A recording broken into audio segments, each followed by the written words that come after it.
En el nombre del Padre, y del Hijo, y del Espíritu Santo, te damos gracias, Señor, por la vida, por todo lo que nos regalas, porque sigues llamándonos y confiando en nosotros para ser los discípulos misioneros al comienzo de este nuevo siglo, para que podamos llevar tu alegría, tu salvación al mundo. Por Jesucristo nuestro Señor. Amén. Bien, vamos a mirar en este día el tema de el documento para el camino hacia la Asamblea Eclesial de América Latina y el Caribe. Este documento ha sido entregado por el CELAM. Esta vez el CELAM no ha entregado ningún documento físico, todo se está manejando de forma digital, puesto que, como se ha llamado a cuidar el ambiente, una forma de cuidar el ambiente es evitar usar más papel, puesto que el papel viene de los árboles. Entonces, pues, en gran medida para esto, ¿no? Y también, pues, porque el uso de papel en tiempo de pandemia puede ser, pues, un foco de transmisión del virus. Así que, pues, se nos invita a usar el medio digital. Entonces, este documento para el camino, con el tema Todos somos discípulos misioneros en salida, se nos convoca a iniciar juntos un camino hacia la primera Asamblea Eclesial de América Latina y el Caribe. Y lo hacemos como pueblo de Dios, en comunión con el Papa Francisco, quien en su video del mensaje del 24 de enero de 2021 nos alentó a recorrer este camino. Y él decía: quiero estar junto a ustedes en este momento y en la preparación hasta noviembre. Es la primera vez que se hace. Los acompaño con mi oración y buenos deseos. Adelante y sigan con coraje. Así, nuestra asamblea no es solo de obispos como antes, sino que no es de una élite, como también menciona el Santo Padre, élites ilustradas de una ideología o de otra, sino de todo el pueblo de Dios. Y es interesante que el Papa llame al grupo de los obispos una élite de intelectuales. Dice con sus ideologías, porque cada uno jala para un lado, ¿no? Unos son más progresistas, otros son más carca, más de pronto de conservacionistas, etcétera, ¿no? Entonces él dice, no, se invita a todo el pueblo de Dios. De allí su carácter sinodal, que literalmente significa caminar juntos, hacer un camino juntos. Entonces se invita pues a laicos, a laicas, a religiosos, a religiosas que son laicos, a presbíteros, diáconos, etcétera, a realizar pues este camino sinodal. La asamblea eclesial propiamente dicha se va a realizar del 21 al 28 de noviembre del 2021. O sea, en este año, en noviembre del 21 al 28, bajo la mirada amorosa de Santa María de Guadalupe en la Ciudad de México. Por su carácter sinodal, el Papa Francisco también nos recuerda que todos y todas somos pueblo de Dios. La iglesia se da al partir el pan con todos sin exclusión. Y una asamblea eclesial es un signo de esto, es un signo de comunión. Entonces dice que vamos a prepararnos para celebrar esta asamblea va en línea de la preparación de dos acontecimientos más adelante y que son de una fuerza pues muy grande. Una es los 500 años del acontecimiento de Guadalupe, que se dará en el 2031. Y el otro son los 2000 años del acontecimiento del Redentor Jesucristo, ¿sí? En el 2033. En el 2033, dice, se darán 2000 años de el acontecimiento redentor.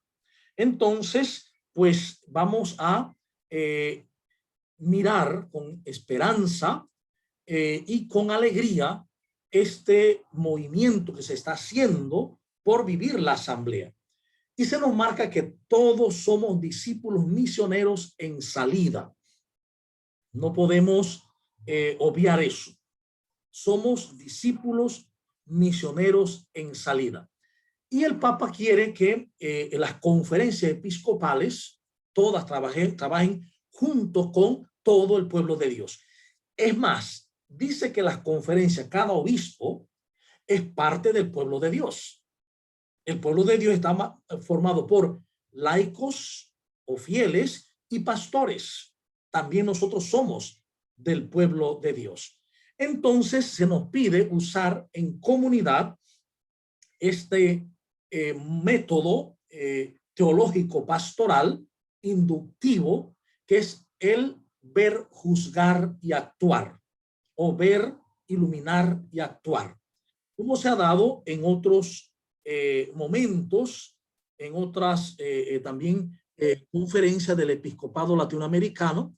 Se ha usado este método para reflexionar sobre nuestra realidad. Entonces, el primer punto que plantea este camino eclesial en este documento para el camino es la vida de nuestros pueblos en América Latina y el Caribe. Y aquí en este punto se concentra el ver.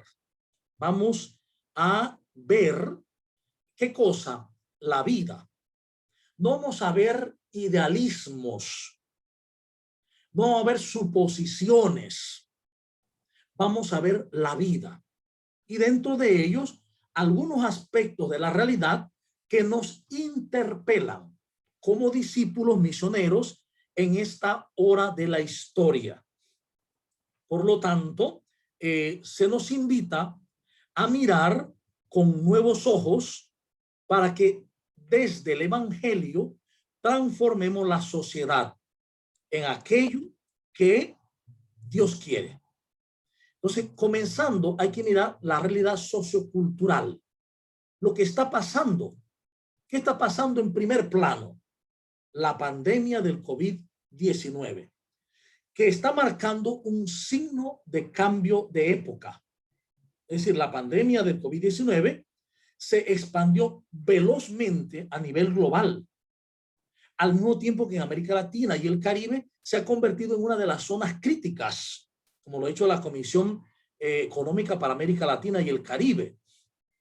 Por lo tanto, es un hecho que está afectando tremendamente nuestros pueblos, por lo cual esto nos ha invitado a un cambio de actividades, a un cambio de una vida donde se vive valientemente una revolución cultural y donde ha de buscarse la palabra de Dios para que, así como guió al pueblo de Israel en las diversas situaciones, hoy también nos guía a nosotros en esta situación.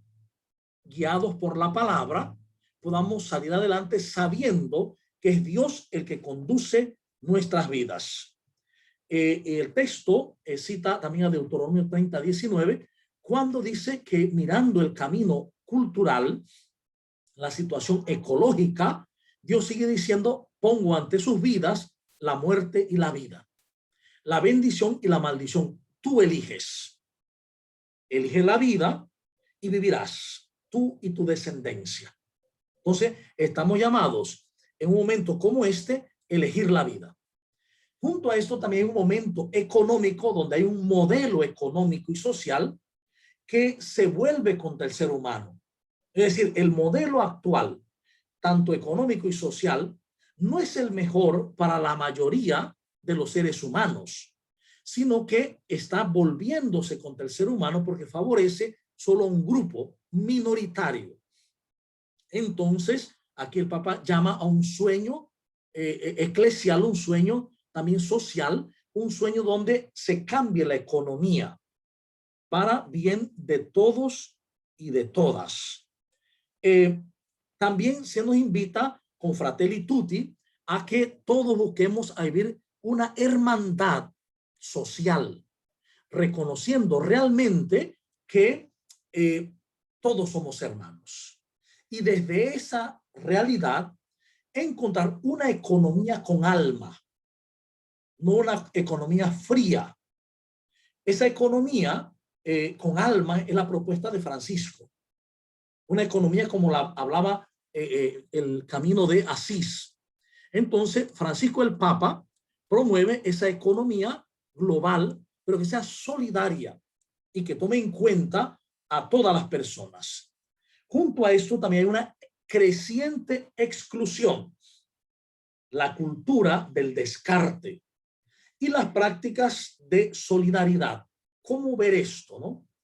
Entonces nos duelen las causas estructurales de la pobreza, de la desigualdad, la falta de trabajo, de tierra y de vivienda y la negación de los derechos sociales y laborales.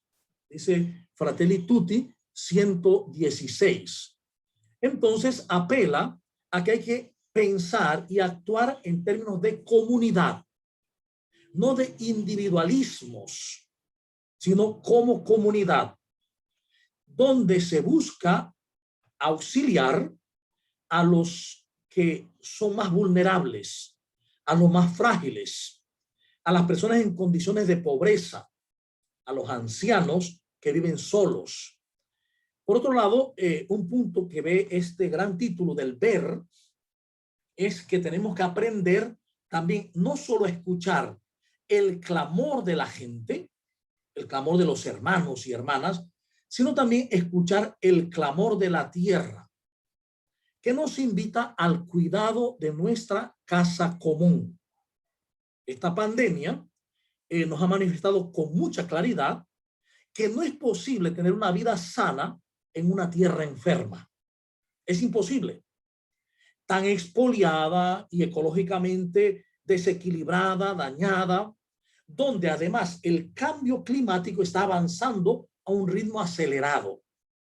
Hace algún tiempo, mucha gente dudaba y mucha gente decía en los medios de entonces, en el avance que había entonces, ya había internet, que era una conspiración, que hablar del cambio climático era mentira, que era una conspiración. Pero hoy estamos viendo que es cierto y que es cada vez más rápido el cambio, más avanzado. Y uno dice, bueno, ¿y por qué está haciendo verano en estos días? Qué raro. Y de pronto cuando llueve caen unos aguaceros y una tormenta. Eso es parte del cambio climático. Y depende mucho de lo que nosotros estamos haciendo por nuestra tierra, por la casa común. Otro elemento que ve el documento es la creciente violencia en nuestras sociedades. En América Latina y el Caribe se ha aumentado la violencia. Los grupos armados, el crimen organizado, las diversas mafias, no solo a nivel mundial, en nuestros propios pueblos.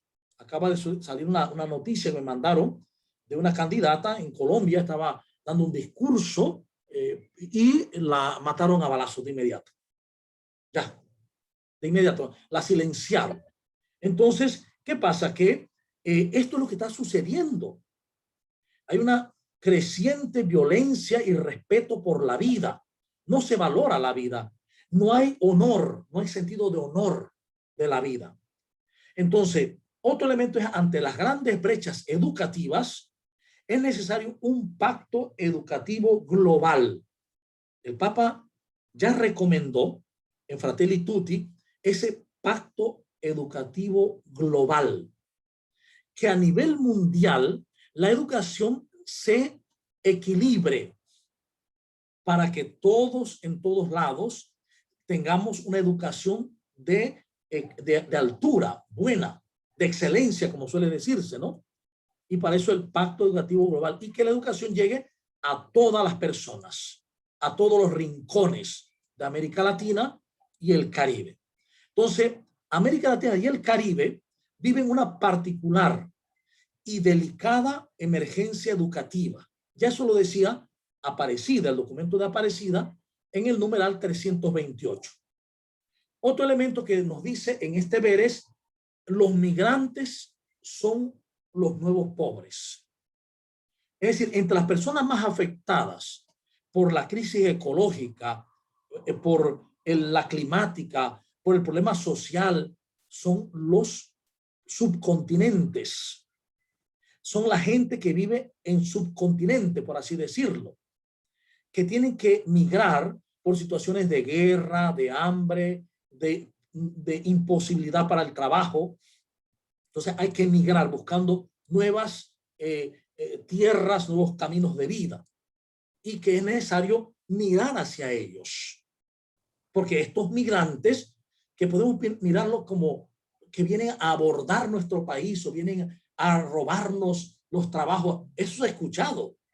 Mucha gente aquí mismo en Panamá lo ha dicho, gente que viene de otros países nos han robado los trabajos, pero tenemos que abrir el compás también. Tenemos que ser humanos. Humanos. No es que las fronteras se abran y no se haga ningún control, no, pero ser humanos en la ayuda a los necesitados.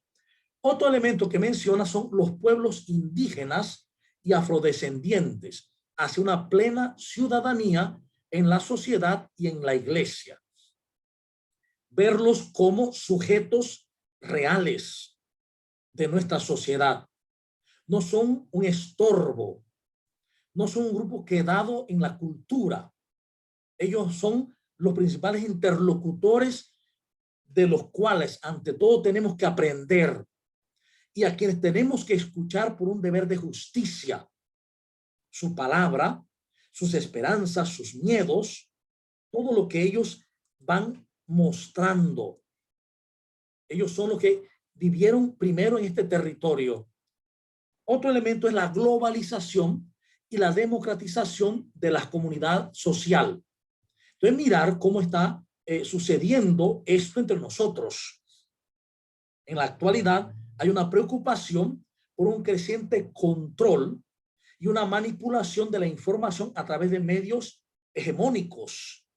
Estos tienden a disminuir la manera independiente, ¿ve?, y la forma como llevar a cabo un proceso adecuado. Entonces hay que trabajar también en este punto, mirar lo que está pasando y decirlo para que en esta asamblea se tome en cuenta. Otro elemento es la información desbordante, conocimientos fragmentados y la urgencia de una visión integradora.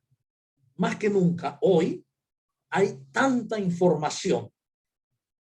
Imagínense que hoy cualquier persona un poco dedicada puede tener en su casa una biblioteca más grande que la biblioteca pública de su país o de su ciudad.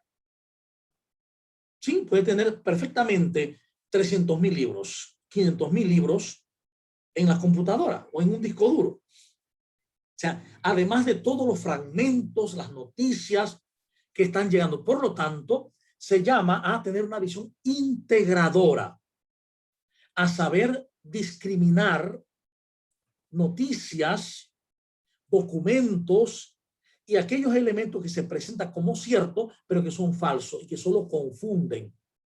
Los fake news, por ejemplo, ¿no? Entonces, esto hay que saber verlo. O sea, mucha gente está accediendo a la tecnología, pero no tiene la capacidad de discriminar aquellas noticias o informaciones que no son verdaderas y que muchas veces llenan de miedo a la gente y confunden al pueblo. También podemos ver un crecimiento cada vez mayor en nuestros pueblos y las iglesias evangélicas. Fíjense que la realidad de nuestra iglesia en el hoy de nuestra historia está marcada por unos elementos interesantes. El primero que se marca es una secularización que avanza en los países de América Latina y el Caribe. La secularización significa personas que dejan el ámbito religioso, y secular viene de siglo, para vivir lo que ofrece el siglo, la vida, el mundo. Entonces, cada vez esto crece más. Primero nosotros lo veíamos como un fenómeno europeo. Sin embargo, hoy más que nunca está creciendo en América Latina la secularización. Gente que va dejando las prácticas de vida religiosa, la fe, y vive ya una vida al margen de la fe cristiana. Esto es un gran problema que está ya sucediendo. El segundo que plantea es el crecimiento de las iglesias evangélicas y pentecostales en nuestro continente.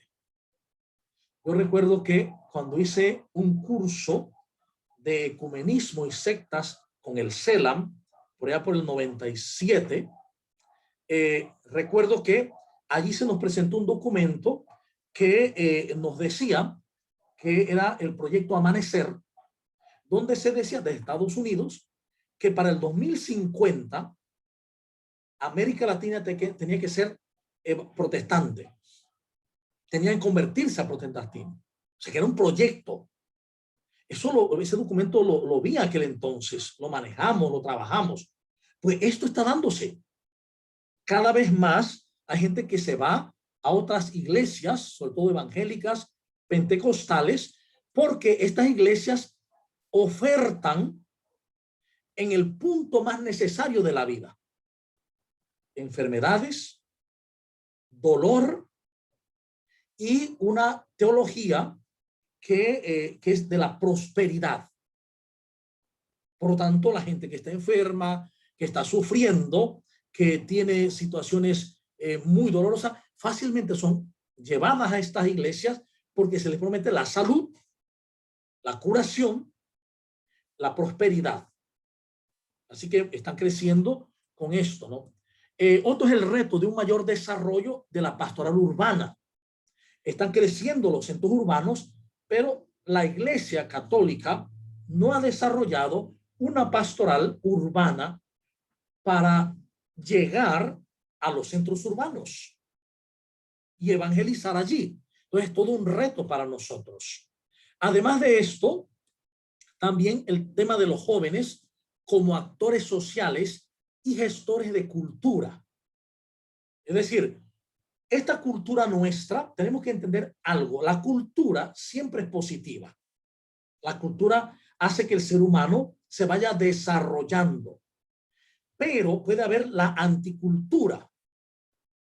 Entonces, como los jóvenes son actores sociales y gestores de cultura, también puede darse que no gesten cultura, sino anticultura. Y por eso hay que ver la realidad juvenil de hoy. ¿Por dónde van los jóvenes? Están caminando hacia de aquí 15, 20 años, que son los que en ese momento llevarán el peso de América Latina. ¿Qué habrán construido? ¿Qué llevarán? ¿Cultura o anticultura? ¿Qué estará creciendo? Entonces hay que mirar ese punto también. Otro punto es el de las mujeres y el reto de su plena participación en la sociedad y en la iglesia. No olvidemos que la iglesia preconciliar era muy, pues hay que hablarlo con el término por lo que era en ese momento, era una iglesia de hombres. Las mujeres iban, sí, pero no tenían ninguna participación, solo varones. Sin embargo, eso ha ido cambiando hasta el mundo de hoy, el momento de hoy, que la mayoría son mujeres las que se desempeñan en los servicios y ministerios eclesiales. Entonces, pues, esto es un punto que hay que mirar también en esta asamblea. Otro punto que hay que mirar son los abusos sexuales en la iglesia. En varios países de América Latina y el Caribe, también se está dando ese fenómeno de los abusos sexuales a menores de edad y a personas con enfermedades patológicas graves. Esos asuntos, pues, tienen que estudiarse, mirarse, ¿no? ¿Por qué? Porque el abuso sexual, aquí está marcando sobre todo de infantes y de personas incapacitadas, pues es un desfiguramiento del rostro eclesial, que es rostro de amor y compasión. Otro punto que dentro de la iglesia se llama ver es el clericalismo, que es un obstáculo grande para una iglesia sinodal. El clericalismo no es un fenómeno nuevo en nuestra iglesia de América Latina y el Caribe. Más bien es una de sus deformaciones más fuertes, como el mismo Papa lo afirma, ¿sí? Una permanente tentación de los sacerdotes que interpretan el ministerio recibido como un poder que hay que ejercer más que como un servicio de gratuidad y generosidad. Es decir, el clericalismo está unido al poder. Cuando yo asumo el poder, entonces yo soy el que tengo el poder y los demás no. Pero ¿cuál es el problema de esto? Que el clericalismo del sacerdote, ya sea obispo, presbítero o diácono, se lo pasa al laico. Entonces, cuando el laico tiene un oficio en la parroquia, entonces siente que tiene el poder y más nadie puede hacer esto, pues yo tengo el poder.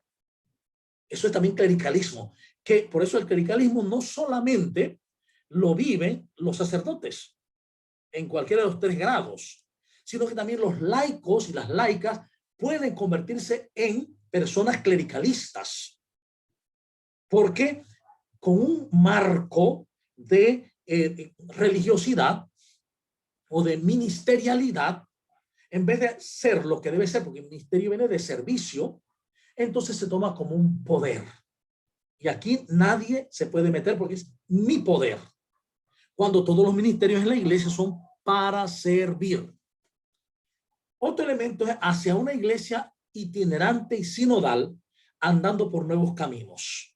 La iglesia tiene que ser discipular misionera y por lo tanto está llamada a una conversión sinodal. Conversión sinodal, que es lo que nos llama este tiempo. Y por lo tanto necesitamos dejar a un lado mirarnos superiores o inferiores. Fíjense que el relato de la Torre de Babel, que es la antítesis de Pentecostés, marca que cuando los seres humanos quisieron subir por la torre, confundieron su lenguaje. Dice el texto original, el labio. Ya no podían comunicarse. Pero es que esto pasa en la vida. Cuando en un grupo unos se empiezan a sentir superiores que otros, entonces empieza a creer que eres mejor que otro o que otra, entonces empiezo a escalar sobre los demás y eso rompe la comunicación. Porque ya no nos sentimos hermanos, sino opresores y oprimidos. Por eso es tan delicado, por eso dice, en el mundo se funciona de una manera, pero entre ustedes no puede ser así. Entre ustedes todos son hermanos y todos somos todos. Hay un solo Dios, hay un solo Mesías, hay un solo Maestro y entre ustedes todos son hermanos. Esto es fundamental. La segunda parte de este documento es desde el encuentro con Jesucristo se ilumina la vida de nuestros pueblos. El juzgar o iluminar. Entonces aquí el primer punto es leer los signos de los tiempos como discípulos misioneros. No leer los signos de los tiempos para criticar, para juzgar, para condenar. No, como discípulos misioneros, donde miramos o aprendemos a mirar con los ojos de Dios. Y ahí donde antes juzgábamos, encontramos un clamor de amor. Un pueblo que gime como con dolores de parto, esperando la aparición gloriosa de los hijos de Dios. Y por lo tanto se invita a crecer en el seguimiento de Jesús. No puedo mirar como Dios e iluminar la vida y las situaciones si no camino siguiendo a Jesús. Como discípulos misioneros al servicio de la vida. Es decir, aquí lo importante es descubrir la vida. Y como lo que Jesús quiere hacer siempre y ha querido siempre para su iglesia, igual que lo hizo él, es que llevemos a la vida su vida y la vida a su vida para que todos tengamos vida en él. Por eso va a decir, yo soy el pan vivo que ha bajado del cielo. El que viene a mí, ese tiene vida eterna. Entonces, aquí se menciona el tema de la familia, que hay que pues misionar en familia y misionar a la familia, mostrando la vida que ofrece Cristo a todos y a todas. Se plantea también la misión como un movimiento en salida y esa salida a favor de la vida. Y aquí donde la iglesia reproduce los mismos milagros de Jesús. Hace lo mismo que Jesús y aún cosas mayores. ¿Por qué razón? Porque lo que Jesús hacía era buscar a los excluidos, enfermos, poseídos, pobres, ladrones, etcétera, que eran excluidos a todo nivel, sanarlos para ser incluidos Esa parte mucha gente no la ha visto, no ha logrado verla. Que el verdadero milagro que Jesús hace es el milagro del amor que incluye a las personas.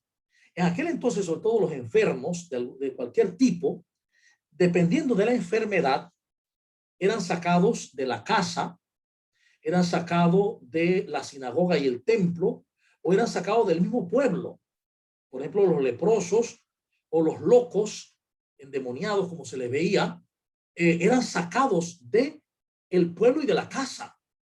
Entonces era gente excluida. Jesús, al sanarlos, ellos tienen que ir al sacerdote, el sacerdote verifica y dice si están sanos y vuelven a la casa, vuelven al templo, vuelven a la vida social y religiosa. Han sido incluidos. Por lo tanto, el milagro de Jesús no era meramente por curar. No es eso. Es el amor que incluye a los excluidos.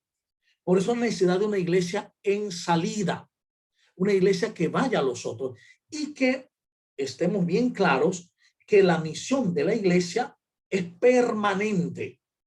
La misión no es una misión que se hace de vez en cuando, sino una iglesia en estado permanente de misión que lleva a, pues, la vida misma a una inserción social para que todos tengamos vida en él. Ese es el camino.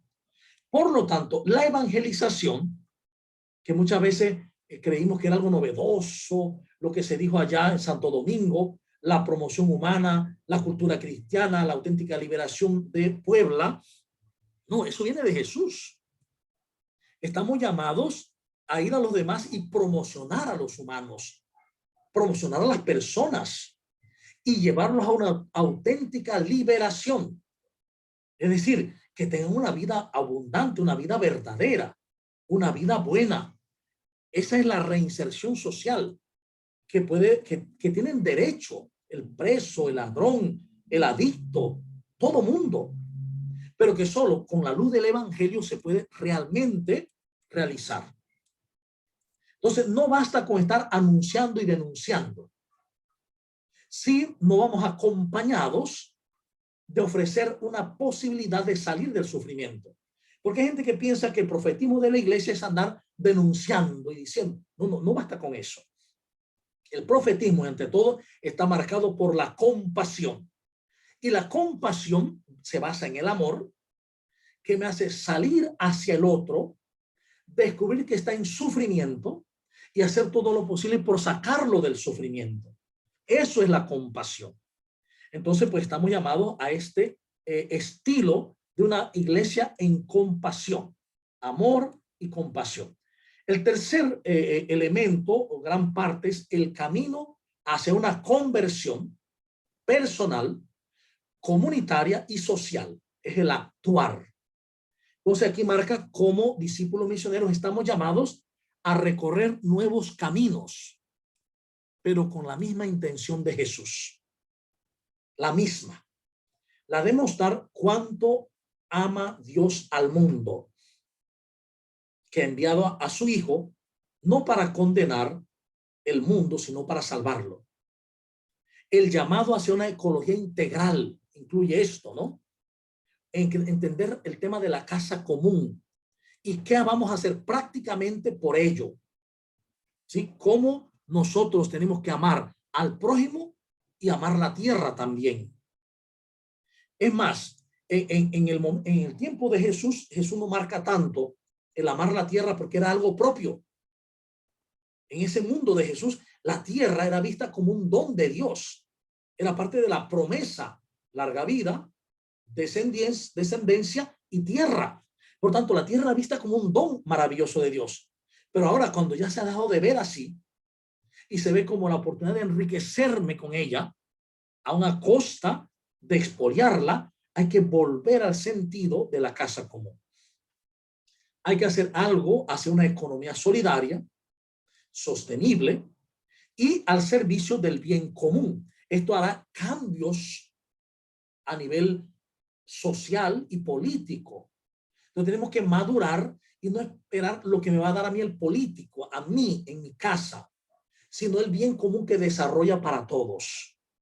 Porque en lugares tan individualistas como América Latina, en el mundo político partidista, lo que nos gusta es que nos den a nosotros, a mí a título personal, y que los políticos den de una manera populista a unos y a otros. No, hay que aprender que la política es la ciencia de la búsqueda del bien común, es un arte también. Entonces, eso hay que transformarlo para una economía realmente solidaria y de bien común. Otro elemento que tenemos que también mirar es el de los discípulos comprometidos con una cultura de paz. Esta cultura de paz no es solamente una cultura con ausencia de guerra, sino que hay que retomar el sentido paz que Jesús mostró, que es el shalom. Es una cultura que se habla de la plenitud de los bienes mesiánicos, de los bienes divinos, para vivir según Dios, según el corazón de Dios. Es una paz más allá de la ausencia de guerra. Es una paz que llena el corazón y la vida. Otro punto que hay que trabajar en el actuar son las nuevas tecnologías, sus grandes contribuciones y sus grandes riesgos también para todos nosotros. Cómo desde la iglesia dar unas pautas, dar líneas para que nuestro pueblo pueda vivir tomando lo mejor de la tecnología sin caer en la parte destructiva que puede ocasionar. Recordemos que la tecnología no es ni buena ni mala, es amoral. Son las formas como nos situamos ante ella y cómo la utilizamos lo que la hará buena o mala, el acto de uso. Otro elemento es hacia una mayor interculturalidad e inculturación. En la diversidad nuestra, y sobre todo Panamá, yo creo que Panamá es un crisol de razas, se nos llama a la interculturalidad y a la inculturación, a asumirnos, a vivir y mirando al otro como lugar de Dios, a sobrepasar todas estas formas que teníamos antes de desprecio, de racismo, etcétera. Otro elemento es velar por la democracia, todavía frágil en nuestros países. No hemos aprendido. Para los años 60, 70 fueron montándose todo el tema de los gobiernos militares y por otro lado los gobiernos comunistas y los dolores, las guerrillas, la guerra, y aún no hemos aprendido. Todavía nuestras democracias son muy frágiles. Entonces hay que optar y velar por la democracia. Es uno de los puntos pues a desarrollar también. Tomar conciencia de rehabilitar una verdadera política y también hacia una renovación eclesial. Aparecida apunta que hay que confirmar, renovar y revitalizar la novedad del evangelio arraigada en nuestra historia. ¿Sí? ¿Para qué? Desde un encuentro personal y comunitario con Jesucristo que suscite realmente discípulos misioneros. Es decir, la renovación eclesial, la reforma y la regeneración que dice el Papa, no se puede dar si no nos encontramos con Jesús. Si no descubrimos su proyecto y encontramos la misión que nos da, que es realizar su mismo proyecto. La iglesia no tiene otro proyecto que el proyecto de Jesús. El proyecto del reinado, el anuncio, la vida y el anuncio del reinado de Dios.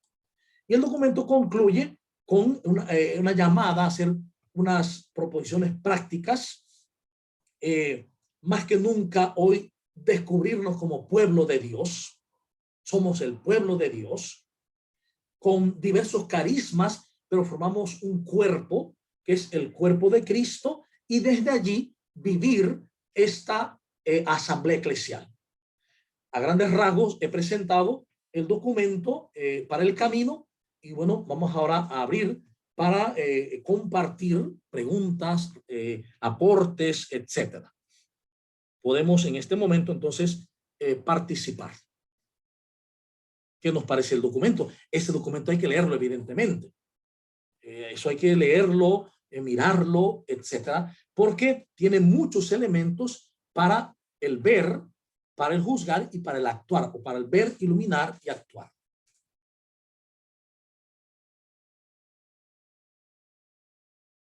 ¿Se entendió clarito o no?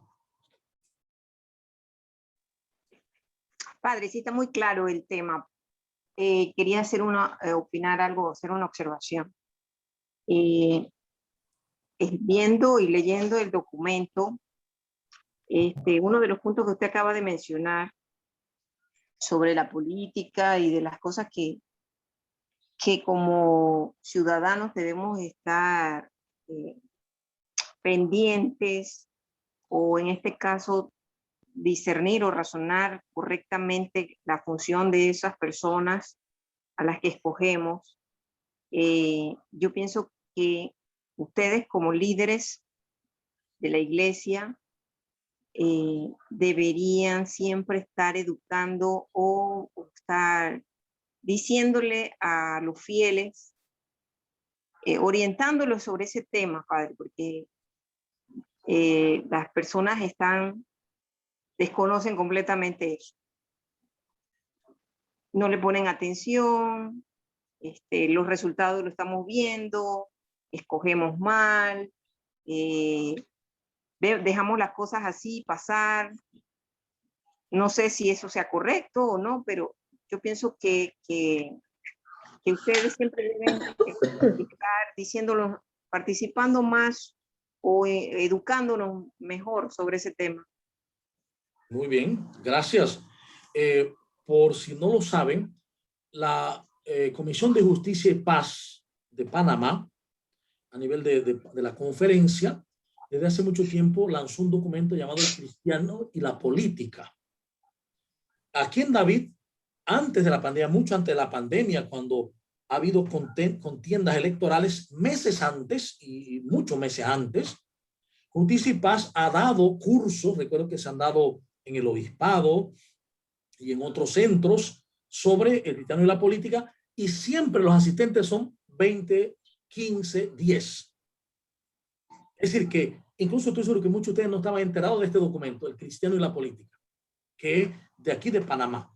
Pero claro, lo que pasa es que como en muchas cuestiones, por ejemplo, ahora mismo, este material que se ha dado es de gran importancia para toda la iglesia. Pero solamente hay 17 aquí. Los demás, por algún motivo, no sé, no podemos juzgarlo, pero es cuestión de prioridades. Entonces, a veces cuando hay una formación sobre cristianismo y política, pues, miren, los vicentinos, por ejemplo, hacen un trabajo muy grande en ese aspecto. Pero yo no sé, bueno, yo recuerdo que en Volcán lo hicieron, no sé si en Cerro Punta, pero por acá por Puerto, por Concepción, pero igual la gente no va mucha gente. ¿Por qué? Porque la gente no quiere formarse. Es que ese es un problema que tenemos. No nos gusta leer, no nos gusta formarnos. Y un pueblo ignorante, decían, recuerdo cuando fui a Honduras, es el más seguro protestante. Pero también un pueblo ignorante en política es el pueblo que más se lleva. Es llevado en el carrito. Porque no me formo, entonces se van a aprovechar de mi voto y de mi vida y todo, ¿no? Pues tiene mucha razón, Soy la Luz, ¿no? Tiene mucha importancia lo que dices, pero ojalá cuando se lance otra vez, que lo más seguro sea el próximo año ya, este tema de cristiano y la política, y se invite, pues, ojalá pues podamos participar en masa para crecer, porque el problema nuestro es que no queremos desarrollarnos. Fíjense, estos documentos son pequeños. Este documento que acabo de dar, cerca de, no sé qué, 30 páginas, 30 y pico de páginas, nada más, 41 páginas. El otro tiene un poquito más, pero esas páginas, eso se puede leer en un día, pero a nosotros no nos gusta leer. Y si no tiene figuritas, también. Entonces, es un problema social. Es un problema social. Y que eso puede cambiar, evidentemente, ¿eh? Puede cambiar. Pero fíjense, en culturas, por ejemplo, como España, hacia los años 40, 30, igual muchos de las ciudades que vemos como ciudades, era gente que iba a servicios de hueco, a excusados de hueco, en los años 40, 50. Y sin embargo, hoy son una metrópolis. ¿Por qué? Porque la gente fue cambiando. Tú ves a la gente en Europa, están en el parque, están leyendo, van en el metro, van leyendo, van en el avión, van leyendo. La gente está leyendo siempre. Aquí no, aquí nosotros estamos en el parque a bochinchar, a hablar de los demás. No leemos. Y si leemos, leemos cosas que no nos hacen crecer. Miren que es interesante, porque me menciona una vez una española que también en los años 40, 50 eran muy dados a las novelas. Allá le llaman culebrones. A las novelas. Y la gente adicta a las novelas hasta que se dieron cuenta que las novelas no hacen crecer. Realmente, no es lo mismo ver una novela y gastarte una hora que leer un libro en una hora. No es lo mismo. Entonces, eso se va aumentando o acrecentando con el nivel de apertura a la cultura. Y ojalá pues nosotros hagamos eso, porque es un problema cultural. No nos gusta leer, no nos gusta formarnos. Muchas gracias. Padre, para participar, Lisbeth, mira, este documento de El camino hacia la Asamblea Eclesial lo veo yo como un documento de la realidad, ¿verdad? De nuestra realidad como sociedad, como comunidad, como iglesia. Es un mirar de todo, es un mirar desde muy, ¿verdad? Detallado por parte de Papa de todas las cosas que tenemos actualmente en nuestra sociedad y las que estamos viviendo. Pero lamentablemente nosotros como panameños y nuestra idiosincrasia, no nos gustan las realidades. Esa es la verdad. Cuando son realidades, pues es cierto lo que usted estaba hablando de cuanto a la familia vicentina, ¿verdad? Nosotros acá en Volcán, nuestros talleres, nuestras reflexiones, nuestro llamado, siempre están basados hacia la realidad, hacia ese camino, pero la gente no le gusta ese camino de ver la realidad, de ver y sufrir o conocer sobre eso, sobre política, no, nadie quiere saber eso.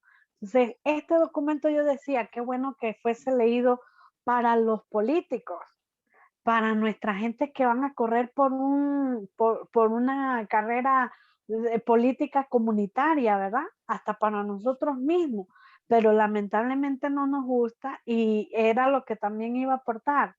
Aquí en esta reunión era para que hubiesen como 200 personas, ¿verdad? Pero nada más vemos 17 y los 17 que estamos nos toca hacer las voces para seguir haciendo como ese llamado para otros, para que puedan escuchar sobre este documento, porque es muy enriquecedor, pero lamentablemente son temas que no nos gustan y que no trabajamos como iglesia. Eso de que usted hablaba, ¿verdad? De la pastoral urbana. Ya todos nuestros pueblos son urbanos y tenemos comunidades urbanas, tenemos barriadas urbanas. ¿Y quién va a las barriadas a hacer visitas, a hacer reflexiones de la palabra en la barriada? Nadie, no hay una pastoral urbana. Entonces, ¿cómo vamos a presentar ese modelo de iglesia para las generaciones nuevas, para nuestros jóvenes, para nuestros niños, si están en unas barriadas donde no están creciendo con fe, ¿verdad? No se les está enseñando ni siquiera hay un lugar para reunirse o para iglesia, nada, eso no se contempla en la barriada. Entonces, yo pienso que este es un mirar no de la iglesia para allá, es un mirar primero para nosotros, un primero, y si nosotros que estamos comprometidos según nosotros y que conocemos más y que tenemos más, un poquito más de modelo de fe cristiana y de camino, no lo vivimos, no lo hacemos nuestro, no esperemos que los que están a nuestro alrededor o las comunidades que tenemos que ver o las parroquias que hay que llevar adelante, lo van a sacar. Va a pasar igual que todos los concilios, va a pasar igual que todos los documentos de la iglesia y esperemos que este modelo no sea también otro documento más, así que va pasando en nuestra historia de fe. Eso es como aportar en este momento, ¿verdad? En este momento de escucha, porque oímos, pero no escuchamos y nos falta mucho y nos pasa como el evangelio, escuchar. ¿verdad? Eso es lo que hoy tenemos que hacer, escuchar. Y yo creo que ahorita la pandemia lo que menos quiere que hagamos como cristianos es que escuchemos. Muy Gracias. bien, muchas gracias, muchas gracias. Muy bien. Padre, buenas noches. Buenas noches. Mire, yo soy de la parroquia San Miguel Arcángel y soy seguidora de todos sus temas. Lo único que tengo clase en la universidad precisamente a esta hora, pero bueno, dejé los muchachos trabajando para no perderme este tema, ¿verdad? Y quería compartirles que Boquerón tiene una mezcla pues de comunidades rurales y comunidades urbanas. Y es muy interesante cuando nosotros, o sea, antes de esta pandemia podíamos salir a evangelizar de casa en casa. Es cierto que se nota la diferencia cuando usted va caminando en una comunidad rural que la gente le da chicha, lo que sea, ¿verdad? Cuando usted va a una comunidad urbana, a una de estas barriadas que definitivamente sí se han construido bastante barriadas acá en Boquerón, pues sí se siente un poco la distancia, la frialdad de la persona cuando uno llega, porque como que se está acostumbrado así de que estoy en mi casa y que no me molesten y que no sé la intención que esa persona lleva. Pero pese a eso, sí hemos podido notar que a la gente le gusta, a pesar de ser barriada, la gente le gusta que uno le visite. Y es que existe una confusión también porque creen que los únicos que visitan son los evangélicos o los adventistas, pero cuando uno le dice que somos de la iglesia católica, sí, pase, porque no están muy acostumbrados a ser visitados por nuestra iglesia católica. Entonces, con este modelo, que es un modelo que nos ubica en nuestra realidad y que no podemos darle la espalda a esa realidad, que conociendo nuestra realidad vamos a amar más nuestra iglesia. Nosotros somos responsables de ser portadores de esta noticia. Usted está haciendo un gran trabajo, está haciendo un estudio y está educándonos y fortaleciéndonos a nosotros. Y las 17 personas que estamos aquí, pues estamos comprometidos en difundir esta información tan valiosa que usted nos da. Aparte de que queda grabado, ¿verdad? El programa queda grabado. Así que ya sería interés, ¿verdad?, de los demás que también en algún momento se conecten y que vean la información que ha quedado grabada. Pero sí, en realidad, o sea, me gusta mucho este tema porque nos invita a eso que usted decía, a una conversión sinodal. Entonces, va a depender mucho del esfuerzo que hagamos todos nosotros en nuestra iglesia y trabajando con los equipos de jóvenes de las pastorales juveniles que estén en cada parroquia. O sea, que eso también es muy, muy, muy, muy importante, que ellos también amen este proyecto, amen esta asamblea, que se empapen con la asamblea, que trabajen con la asamblea. Así que yo positivamente pienso que sí va a haber frutos, que sí van a haber buenos resultados y en nombre de Dios. Este trabajo viene con la iluminación del Espíritu Santo y esto no se va a quedar así. Esto va a tener frutos buenos, Padre. Así que ese esfuerzo suyo y el esfuerzo de todas las personas que están trabajando será recompensado. Muy bien, gracias. Recordarles a ustedes una anécdota. Yo fui cuando comenzó la pandemia, yo llegué aquí el 13 de marzo, el 14 cerraron todo. Yo llegué de Colombia porque fue un curso que le tocaba ir al cardenal, pero él no podía ir y me dijo que si yo podía reemplazarle. Era un curso de obispos sobre pastoral urbana. Entonces llegamos y el primer día nos dieron las primeras instrucciones sobre pastoral urbana y el segundo día nos mandaron a hacer un taller. Y el taller era irnos al centro de Bogotá a evangelizar a la gente en las calles. Y el profesor que nos daba la clase, que murió de COVID ahora en México, nos decía, bueno, cuando comenzó ese día, ¿no? A ver, salimos a las 2 de la tarde, vienen los buses a buscarnos. No quiero a nadie con pectoral, con cuellito, con anillo, con nada. Camisa de paisano, nada de clérima, nada. ¿Por qué razón? Y fíjense que cuando regresamos, varios obispos dijeron que estaban aterrados de acercarse a alguien que no conocía y anunciarle el evangelio. ¿Por qué razón? Porque estamos acostumbrados a las seguridades.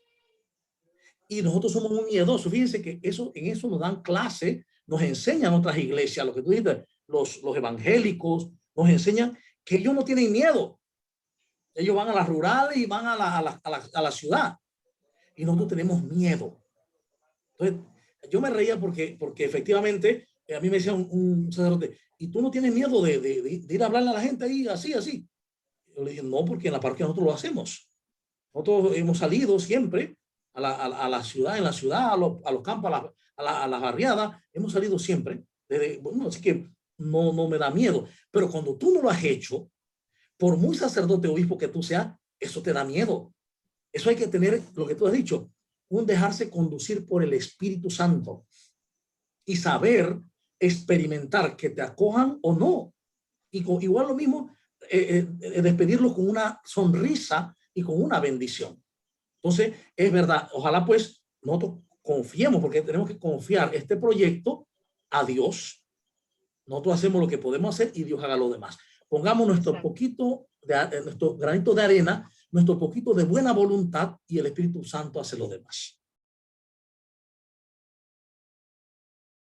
Bien. ¿Alguien más? Si no, cerramos con una oración.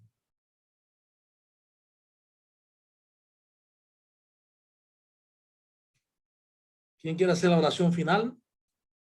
Para que esto lo pongamos en manos de Dios y sea Él que lo lleve, pues Él lleve el timón de esta barca.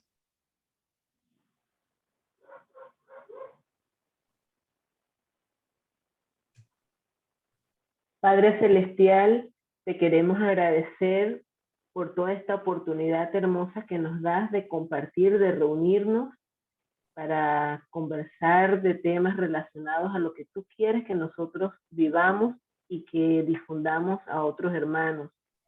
Ayúdanos, Señor, para perseverar y para poder tocar los corazones de todas las personas y poderles ayudar a llenar y participar en toda esta asamblea, en todo este evento que va a permitir renovar tu iglesia. Gracias, Señor, y acompáñanos en todas las actividades que desarrollemos para que lo hagamos siempre con amor. Amén. Amén. Muchas gracias. Que tengan buena noche, buen descanso. Buenas noches. Buenas noches. Igual para Buenas usted. noches. Buenas noches. Noches.